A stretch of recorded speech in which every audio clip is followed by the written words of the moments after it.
പൊങ്കാല തയ്യാറാക്കി കഴിഞ്ഞാൽ നാമജപത്തോടെ പൊങ്കാലയുടെ അടുത്തു തന്നെയിരിക്കണം. ആ സമയത്ത് ആറ്റുകാലമ്മയെ തൊഴാൻ പോകുന്നതും നല്ലതാണ്. എന്നാൽ മറ്റ് ക്ഷേത്രദർശനം അപ്പോൾ വേണ്ട. പൊങ്കാലയ്ക്ക് പുത്തൻ മൺകലം ഉപയോഗിക്കണം. ദേവിക്ക് സ്വയം സമർപ്പിക്കുന്നതിന് തുല്യമാണ് പൊങ്കാല സമർപ്പണം. മൺകലത്തിനും പ്രത്യേകതയുണ്ട്. മണ്ണ് ശരീരമാണ്, കലം തഴികക്കുടവും. ശരീരമാകുന്ന കലത്തിലാണ് നമ്മുടെ ആത്മാവായ നിവേദ്യം തയ്യാറാക്കി ദേവിക്ക് സമർപ്പിക്കേണ്ടത്. ഞാനെന്ന ഭാവം കളഞ്ഞ് ദേവിക്ക് സ്വയം സമർപ്പിക്കുന്നതിൻ്റെ പ്രതീകമായാണ് മൺകലത്തിനടിയിൽ കൊതുമ്പുകൊണ്ട് തീ കൂട്ടുന്നത്.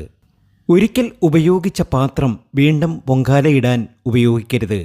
പൊങ്കാലയിട്ട കലം വീട്ടിലെ ആവശ്യത്തിന് ഉപയോഗിക്കരുത്. ആ കലത്തിൽ ദേവപുഷ്പങ്ങൾ നട്ടുവളർത്താം. അല്ലെങ്കിൽ അരിയിട്ട് വയ്ക്കുകയും ദിവസവും ചോറിന് അരിയിടുമ്പോൾ അതിൽ നിന്ന് ഒരു പിടി അരി കൂടി ഇടുകയും